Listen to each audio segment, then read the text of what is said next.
আসসালামু আলাইকুম, শুভরাত্রি। কেমন আছেন সবাই? আশা করি সবাই ভালো আছেন, সুস্থ আছেন। আলহামদুলিল্লাহ, আমি আজকে একটু সুস্থ। গতকালকে একটু অসুস্থ ছিলাম, তো এটা খাওয়া দাওয়ার কম বেশিতে হয়ে গেছে, এরকম ওইটা ব্যাপার না। এখন রাতের বেলা আপনাদের ভাবিজান, আপনাদের আপু, যাই বলেন, নাজমিন, সব গুছাইতেছে। আমাদের খাওয়া দাওয়া শেষ অবশ্য। রাতে আপনারা তো জানেন আমি সবজি খাই, তবে আজকে কেন জানি মনে হইতেছে পেটটা ভরে গেছে অল্পতেই। আজকে তো কিছুই খাও নাই। অথচ কিছুই খাইনি, পেটটা কেন ভরা ভরা মনে হইতেছে। ইফতারেও বেশি কিছু খাও নাই। না, আচ্ছা হোক, ওইটা মাঝে মাঝে হয়। দোকানে গেছিলে, ওখানে কিছু খাইছো নাকি? না, দোকানেও কিছু খাইনি। এখন যেটার জন্য যুক্ত হইলাম আজকে রাতে, নাজমিন হুম, এদিকে এসো। খাও। দাঁত খিলেন পরে করো। এখন কথা হলো যে সব কাজেই যে আমার অনুমতি নিতে হবে এমন কোনো কথা না। কিছু কিছু কাজ নিজেরও ভালো লাগা থাকে, হ্যাঁ, অবশ্যই। এটা করা লাগে, করার দরকার। এবার ইটটা না নীলফামারির দা করো। হুম, এবার ঈদ তুমি নীলফামারির দাও, যা করো। তোমরা?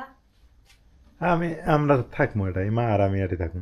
হুম, তাই হয়। তো তাও না, মানুষ করে না। খুব পরে কবা যে আমি বাবার বাড়িতে কোনোবার ঈদ করতে পারি না, আমাকে দিতে দেয় না। মন থেকেই করলাম, সমস্যা নেই। না, হুম, ভাল লাগবো না। কে ভাল লাগবো না? যদি সবাই যায় তাহলে যাওয়া যায়, আর একলা একলা যায় আর নাই, তোমারও কেউ নাই আমারও কেউ নাই। আমার হিসেব আলাদা, আমি ছেলে মানুষ, আমার হিসেব আলাদা। যায়া ঈদটা মনে কইরা তারপরে এসব। হুম, তুমি গেলে যাবনি, তুমি মা গেলে যাবো না। আমি যাবো না। তাইলে যে আমার বর্তমান তুমি জানো না, আমি হয়ে গেছি বর্তমান রাজ্যের ফকির। যে সত্যি কথা, আমার হাতে টাকা এমন পয়সা, হয়, টাকা পয়সা নাই, তো টাকা পয়সা থাকলে না যাওয়া যাইতো। এমন হয়, হুম। কই এমন হয়? আসলে মানুষ যে কথাটা কয়, খারাপ কয় না, কয় জমি কিনবেন তা আপনি অভাবে পড়ে গেলেন। অথচ জমি তত লাভও নাই, কিন্তু জমিটাই কেনা লাগে আগে। হ্যাঁ, এটা না থাকলে কেউ দামই দেয় না। জায়গা জমি না থাকলে আবার কেউ দামও দেয় না। কি এক জিনিস, হ্যাঁ।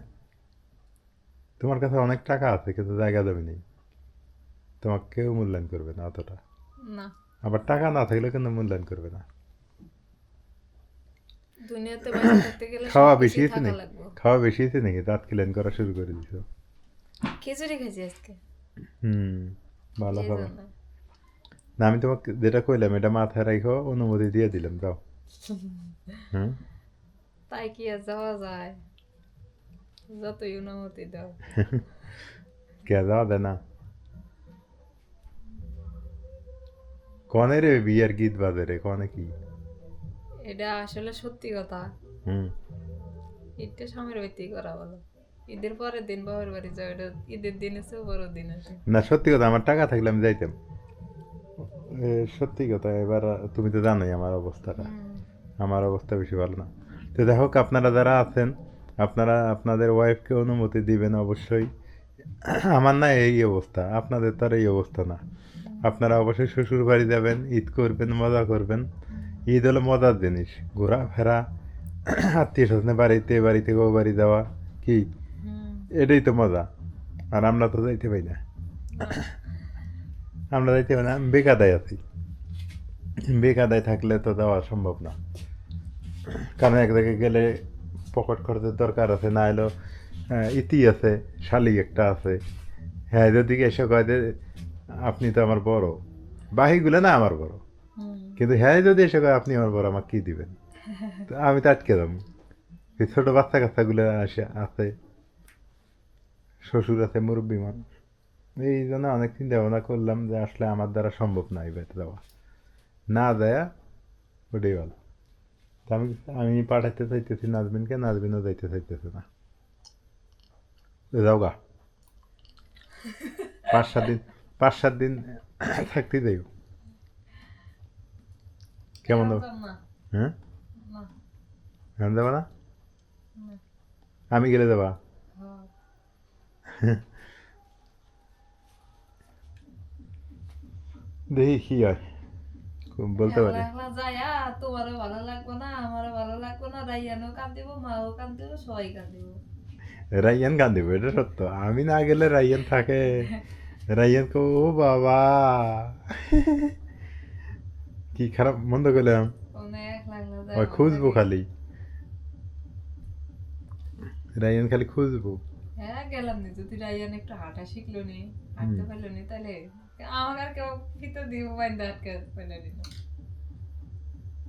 রাইট ওটাই করলেন ঈদ করলাম নি না ঈদের পরের দিন গেলাম নি ঈদের তা- দিনে। তা ঈদের পরের দিন না হ্যাঁ। সত্যি কথা কি নারী মানুষের মানে স্বামীর বাড়িটাই হলো আসল হুম। এটাই হলো আসল বাড়ি আমি সত্যি কথা বলতে বাড়ির যাই না কেন জানো কেন? যেটা সত্যি কথা হুম আমি যে জায়গায় থাকি যাই না কেন সবার আগে তোমার কথাটা ভাবি যে আল্লাহ কি জানি খাইবো সত্যি কথা যাতে খাওয়ার কষ্ট হয়ে গেল খাওয়ার কষ্ট মনে হয় হয়ে গেল আমি রান্না করতে না পারলেও তা তো যে গুছাই গাছাই দেই এটাই তো না আমার এটাই তো ঠিক উপকার আসে আমি আর বাইরের জিনিস খাইতে পাই না হুম বাইরে দিয়ে কিনে খামো এটা যখন এই খাইতে বসি আব্বা মনে করো গেলে তো আনে খাইতে বসে মনে হয় যে আল্লাহ ওরা জানি কি করতেছে সত্যি কথা যে মাটির উপরে খাড়াইছে এটা মিছা কথা না সবার আগে এই চিন্তাটাই আমি করি যে ও জানি কি খাইলো এক জায়গা থেকে এক জায়গায় গেলে আসলে না, আমি আবার ফের আমার স্বভাবের কথা কই আমি আবার কৃপণ টাইপের মানুষ না আমার হাত খোলামেলা এটাকে তুমি হয়তো জানো তো মনে হয় আমি ওই কম করে খরচ করতে পারি না বাজারে গেলে যে 50 টাকা 30 টাকা দিয়ে বাজার করবো 200 টাকা দিয়ে বাজার করবো এই বাজার আমার হাতে ওঠে না আমার কথা হলো একটু ভালো জিনিস না আমি আবার ভালো কেনার পটু এটা তো স্বীকার করো নাকি কোনো দিন দেখছো আমি মন্দ জিনিস কিনছি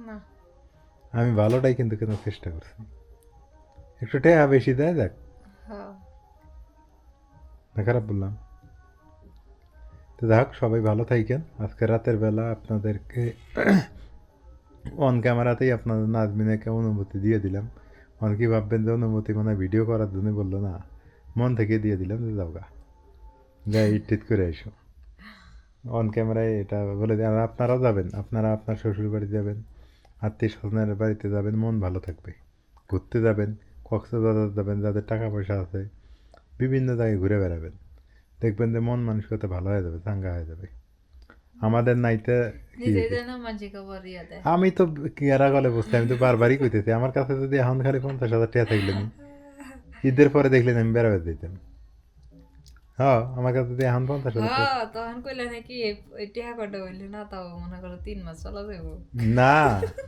ওই চলা না তো পাগল ঋণ থাকা যাবে না ঋণে আছি না ঋণ না থাকলেও যতটাই কও এই আমি ওই টাইপের না আমার কাছে মনে করো যে ঋণ আছে আর কতগুলা প্রায় 1-1.5 লাখ টাকা ঋণ আছে সত্যি কথা হুম একদম লাগতে হ্যাঁ আরো বেশি আছে ওটা পরে জমিয়ে বন্ধক ওটা নিজের ওটা কোন দিন ছুটি কিন্তু এবার যে 1-1.5 লাখ টাকা ঋণ আছে এটা না থাকলে দেখলেন আমি কই গেলাম না কোনে গেলাম বান্দরবান কিসের বান্দরবনে যাই আমি ভালো মানুষ হয়ে।